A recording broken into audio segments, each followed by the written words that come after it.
Assalamualaikum warahmatullahi wabarakatuh. Waalaikumsalam warahmatullahi wabarakatuh. Perkenalkan, kami bertiga bebas bisa dipanggil apa aja.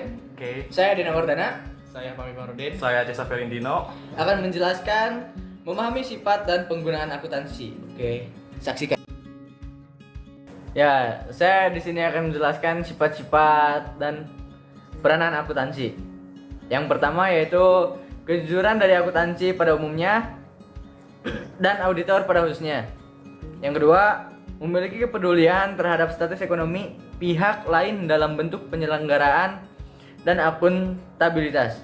Yang ketiga, sensitif terhadap nilai kerja sama dan konflik dengan mengantisipasi terjadinya konflik dan menciptakan adanya semacam penegakan kerjasama melalui pengguna teknik-teknik akuntansi manajemen.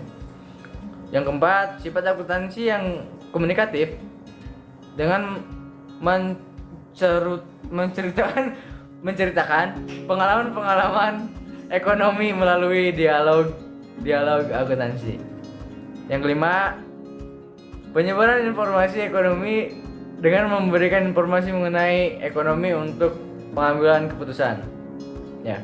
Peranan dari akuntansi adalah untuk memberikan informasi mengenai perilaku ekonomi yang diakibatkan oleh aktivitas perusahaan dalam lingkungannya. Lalu ada fenomena peranan akuntansi. Pentingnya peran profesi akuntansi di era new normal. Saya akan menjelaskannya ya. Oke. Bentar, ini kameranya. Yaitu kebijakan new normal dirasakan seakan mendekatkan yang jauh, namun juga menjauhkan yang dekat, yang kemudian berdampak pada profesi akuntan. Profesi akuntan yang mewajibkan para akuntan untuk berkomunikasi secara langsung dengan klien. Kemudian seakan-akan kebiasaan kerja itu perlahan dihilangkan dengan harinya era new normal, dikarenakan diterapkannya berbagai kebijakan serta regulasi baru pemerintah seperti pembatasan sosial. Namun terlepas dari berbagai tantangan serta ketidakpastian yang timbul di tengah pandemi, hal itu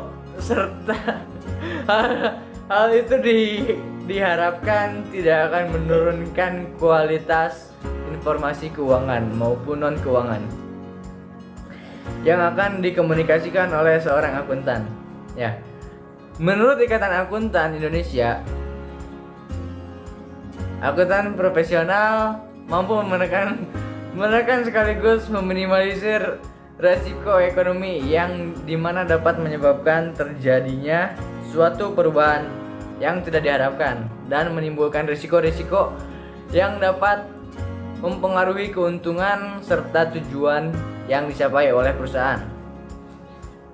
Risiko ekonomi ini diantaranya disebabkan karena ketiadaan transparansi keuangan serta minimnya suatu bentuk tindakan pertanggungjawaban atau akuntabilitas. Meskipun sekarang tidak tidak bekerja di kantor, akuntan diharapkan mampu mengasah pikirannya seperti mempraktikkan bagaimana transparansi tetap dapat dijalankan dengan memanfaatkan perkembangan teknologi saat ini. Oke. Selanjutnya akan disambung oleh teman saya yang berdua tadi.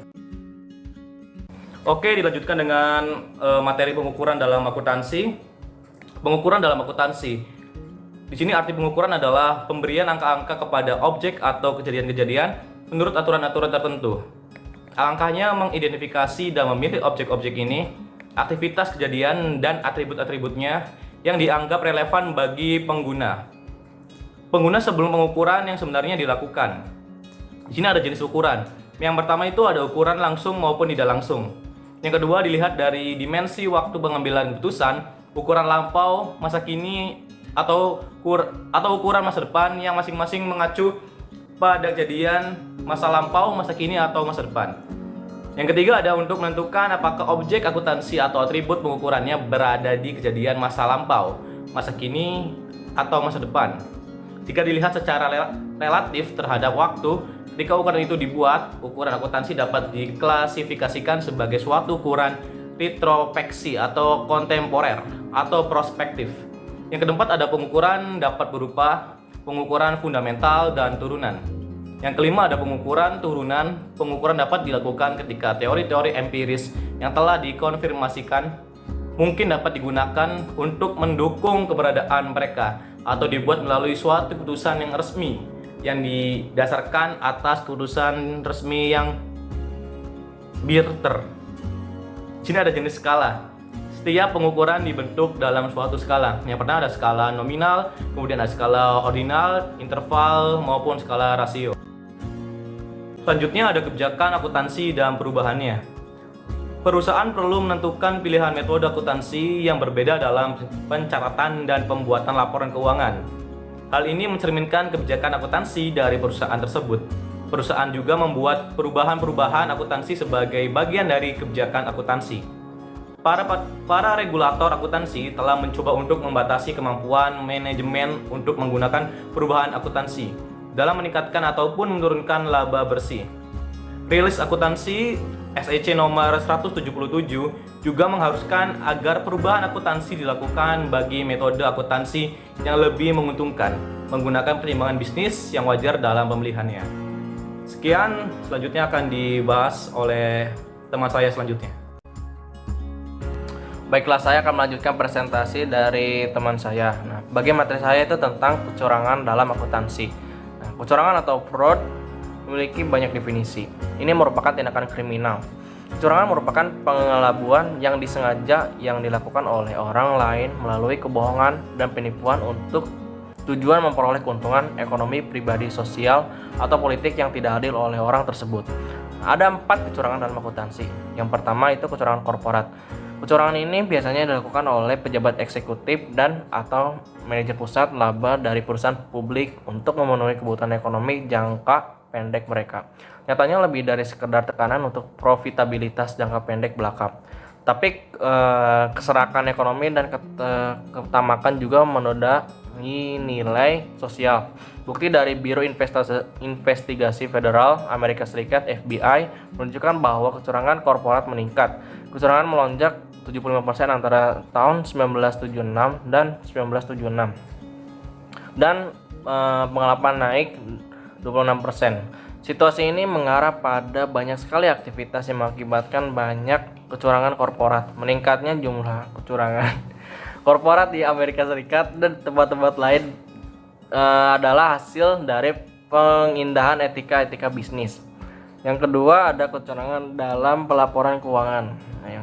Kecurangan dalam pelaporan keuangan begitu merajalela sehingga dibentuklah suatu komisi khusus untuk menginvestigasinya. Nah, Komisi Nasional mengenai kecurangan dalam pelaporan keuangan atau National Commission on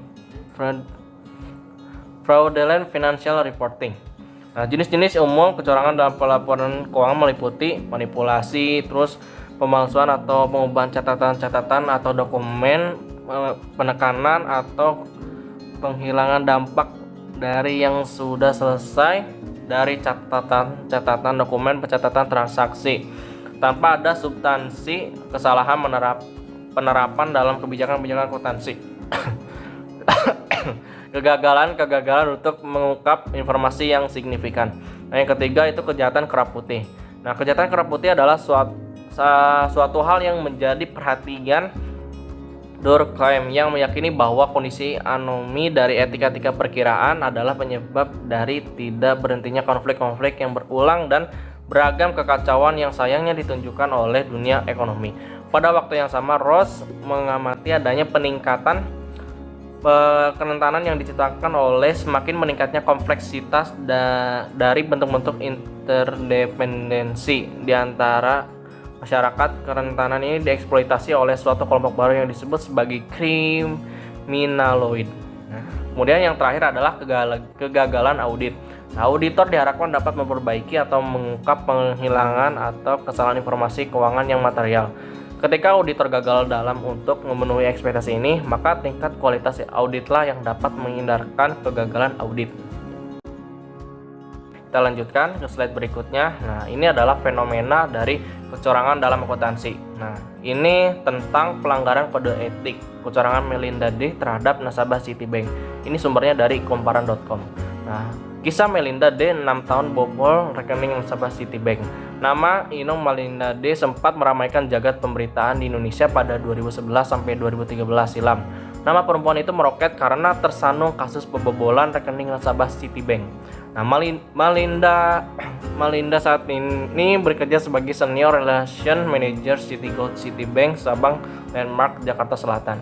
Nah, Melinda D telah menyalahgunakan jabatan sebagai manajer dan melakukan penyalahgunaan kepercayaan nasabah. Nah, kemudian belangko yang seharusnya tidak boleh ditandatangani lebih dulu oleh nasabah tapi telah ditandatangani oleh Melinda D ini. Nah, selain itu, Bank Indonesia yang turut menangani kasus Melinda D juga menemukan adanya penyetoran uang nasabah melalui Melinda. Nah, padahal cara seperti ini tidak boleh dilakukan. Nah, penyetoran harus nasabah yang datang langsung ke teller atau kasir. Nah, kemudian ada perspektif etika dalam akuntansi. Dengan etika berarti adanya kepentingan terhadap pertimbangan-pertimbangan moral yang dalam pengambilan keputusan moral mengenai apa yang secara moral benar dan secara moral baik atau buruk. Berbagai kategori dari perspektif etis atau mode-mode pemikiran etis dapat diterapkan dalam akuntansi. Mereka akan ditinjau tepat sebelum pembahasan mengenai implementasi pengajaran dan riset mengenai etika dalam akuntansi. Kemudian ada etika utilitarian. Etika utilitarian atau utilitarianisme sebagai suatu pendekatan dalam memecahkan isu-isu moral juga dikenal dengan istilah konsekuensialisme. Pendekatan ini merupakan apakah suatu tindakan dapat dianggap secara moral benar atau salah dengan hanya didasarkan kepada konsekuensi akibat dari kita melakukannya. Tindakan yang tepat adalah tindakan yang memberikan konsekuensi terbaik atau kegunaan yang paling besar. Asumsi implisitnya adalah bahwa biaya dan manfaat suatu tindakan dapat diukur berdasarkan suatu skala menarik yang umum dan dapat ditambah atau dikurangi satu sama lain. Nah, kemudian yang terakhir ada etika deontologi.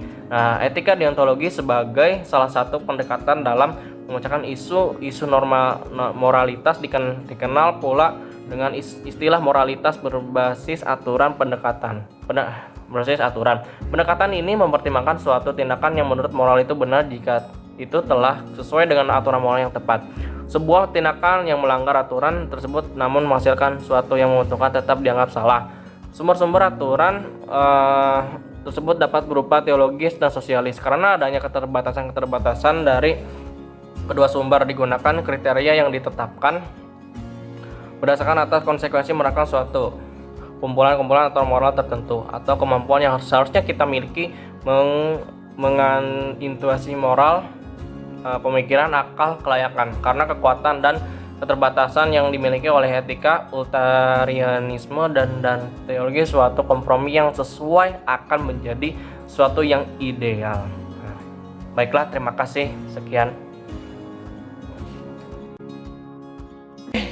Terima kasih sudah menonton video kami kali ini. Jangan lupa di subscribe dan nyalakan loncengnya di pojok sini ya. Nyalakan loncengnya di pojok ini biar kita nanti membuat video kalian bisa pantau terus. Jangan lupa subscribe and share. Thank you. Salam dari kami bertiga. Saya Dena Wardana. Saya Pak Marudin. Saya Jasa Ferintino. Assalamualaikum warahmatullahi wabarakatuh.